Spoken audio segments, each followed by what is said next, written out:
తెలంగాణ తొలి ముఖ్యమంత్రి కేసీఆర్ను ఉద్దేశించి ఇప్పుడున్నటువంటి ముఖ్యమంత్రి రేవంత్ రెడ్డి కొన్ని వ్యాఖ్యలు చేశారు. ఇదే అంశంపైన మనతో మాట్లాడేందుకు బీఆర్ఎస్ నాయకులు సుమిత్రా ఆనంద్ గారు ఉన్నారు. ఒకసారి వారితో మాట్లాడించే ప్రయత్నించాం. నమస్తే మేడం.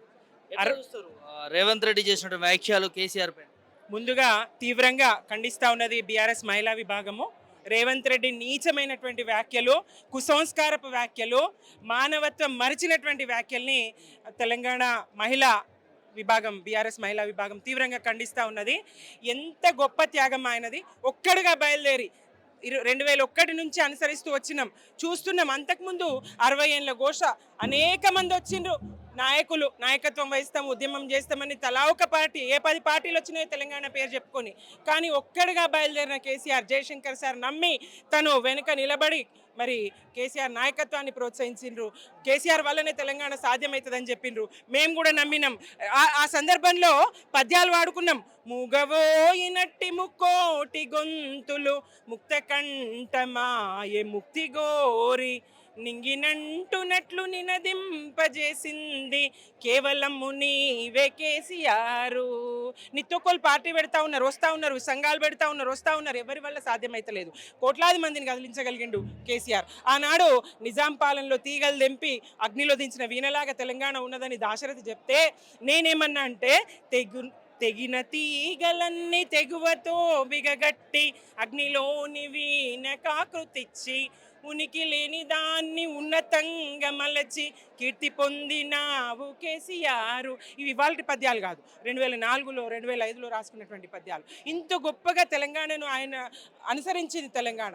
ఇటువంటి మనిషిని పట్టుకొని తెలంగాణ సాధకుని సావు నోట్లో తలబెట్టి తెలంగాణను సాధించినటువంటి మీరెవ్వరూ సావద్దు, రక్తపాతం వద్దు. గతంలో 69 ఉద్యమంలాగా నీరు గార్చాలని సీమాంధ్ర దోపిడీదారులు కుట్రలు చేస్తారు. శాంతియుతంగా, ప్రజాస్వామ్యయుతంగా మనం తెలంగాణను సాధించుకోవాలనేటువంటి పిలుపునిచ్చి సుదీర్ఘ కాలం మరి తమ పదవుల్ని పదే పదే గడ్డిపోసల్లాగా వదిలివేస్తూ ఆయన వచ్చినటువంటి రాజకీయ చాణక్యుడు, వ్యూహరచన నిపుణుడు. అటువంటి గొప్ప వ్యక్తిని పట్టుకొని ఇవాళ ఈ కుసంస్కారం మాటలా, నీకు చేత కాకపోతే తప్పుకో, ఏ సందర్భంగా నువ్వు మాట్లాడుతున్నావు, ఎక్కడున్నా అనే ఈ స్పృహ నీకు ఎందుకు ఉండదు? ఒక జూనియర్ లెక్చరర్ల నియామక పత్రాలు ఇచ్చేటువంటి సభలో వాళ్ళు దేశ పౌరులను తీర్చిదిద్దుతారు రేపు. అట్లాంటి వాళ్ళ సభలో నువ్వు మాట్లాడాల్సిన మాటలా ఇవి?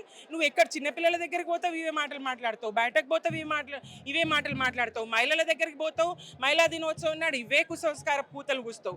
నీకు మాట్లాడడం చేత కాకపోతే మౌనంగా ఉండు. నీకు పదే పదే నీ కారు కూతల్ని తెలంగాణ భరిస్తుంది అని అనుకోకు. నీకు మరి నీ నోరు మూయించేటువంటి సమయం దగ్గరకు వచ్చింది, ఆసన్నమైంది. జాగ్రత్త బిడ్డ. తెలంగాణ మహిళ హెచ్చరిస్తూ ఉంది. ముందుగా తెలంగాణ ఏ సభ పెట్టినా కూడా ముఖ్యంగా బీఆర్ఎస్ పార్టీని, కేసీఆర్ గారిని తిట్టడం మాత్రం ముఖ్యమంత్రి మర్చిపోవట్లేదు. ఎందుకోసము అంటే తెలంగాణ సాధించడంలో కేసీఆర్ గారిది ముఖ్య పాత్రగా చూస్తాం. అలాంటి వ్యక్తిని ఇట్లా సావు తెలివి అంటారు కదా, సావు తెలివి అనమాట. పదే పదే ఈ డైవర్షన్ పాలిటిక్స్ ఏమైతే ఉన్నాయో అవి ఇప్పుడు ఒక్కసారిగా కేసీఆర్ ఇంత పెద్ద మాట అంటే తెలంగాణ సమాజం అంతా అటు దృష్టి పెడతారు. రైతు బంద్ ఇయ్యలేవని అడగదు, అలాగే రుణమాఫీ చేయలేవని అడగదు, ఇట్లాంటి సమస్యలు ఏమున్నాయి, ఎందుకు అక్రమ అరెస్టులు చేస్తున్నావని అడగదు, ఎందుకు ప్రజామోద పాలన చేస్తున్నావని అడగదు, ఎందుకు విద్యార్థులకు నాణ్యమైన భోజనం పెడతలేవని అడగదు, ఎందుకు కరెంట్ ఇస్తలేవని అడగదు, ఎందుకు నీళ్ళు ఇస్తలేవని అడగదు, ఎందుకు ప్రాజెక్టులలో నీళ్లు ఉన్నటువంటి నువ్వు ఎత్తి పోస్తలేవని అడగదు, ఎందుకు ఇసుక దందా చేస్తున్నావని అడగదు, ఎందుకు దుర్మార్గమైన పాలన చేస్తున్నావని అడగదు.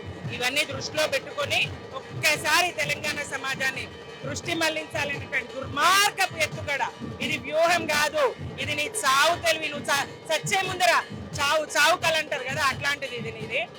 నీ కుర్చీని కాపాడుకో, నీ గద్దెను కాపాడుకో.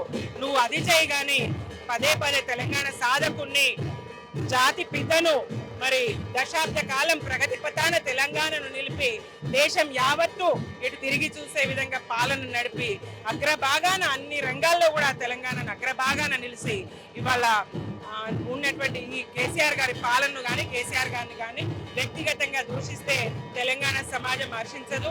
ఇవాళ చూస్తే పార్టీలకు అతీతంగా మేధావులైనా మరొకరైనా అందరూ రాజకీయ విశ్లేషకులు, మేధావులు, పాత్రికేయులు అందరు ముక్త కంఠంతో ఖండిస్తా ఉన్నారు, ముక్త కంఠంగా ఖండిస్తా ఉన్నారు రేవంత్ రెడ్డి గారి ఈ మాటలు. క్షమాపణ ఏమైనా కోరుకుంటారా ముఖ్యమంత్రి నుంచి? ఇలాంటి వ్యాఖ్యలు ఎవరు కూడా చేయలేదు. కేసీఆర్ కోరే వరకు మేము విడిచిపెట్టాం. రేపో మాపో దిష్టి బొమ్మలు దానం చేయడం, ఇవాళ నుంచే కార్యక్రమాలు నిన్నటి నుంచే తీసుకున్నాం. క్షమాపణ, బహిరంగ క్షమాపణ చెప్పే వరకు రేవంత్ రెడ్డిని విడిచిపెట్టేది లేదు. పోరాటం చేస్తాం, మెడలు వంచుతాం, క్షమాపణ చెప్పిస్తాం. ఇదే పరిస్థితి. రేవంత్ రెడ్డి చేసినటువంటి వ్యాఖ్యలను వెనక్కి తీసుకోవాలంటూ కూడా బీఆర్ఎస్ నాయకులు చెప్తా ఉన్నారు. ఖచ్చితంగా వెనక్కి తీసుకోకపోతే మేము ధర్నాలకి దిష్టి బొమ్మలకి వెనక్కి పోము. మా ముఖ్యమంత్రి, మాజీ ముఖ్యమంత్రి, తెలంగాణను సాధించినటువంటి ఒక గొప్ప నాయకుడిని ఈ విధంగా దుర్భాషలు అనడం, ఈ విధంగా వ్యాఖ్యానించడం కరెక్ట్ కాదంటూ కూడా బీఆర్ఎస్ నాయకులు చెప్తున్నటువంటి అంశాన్ని చూస్తున్నాం. కెమెరామ్యాన్ శివతో ప్రభాకర్, హైదరాబాద్.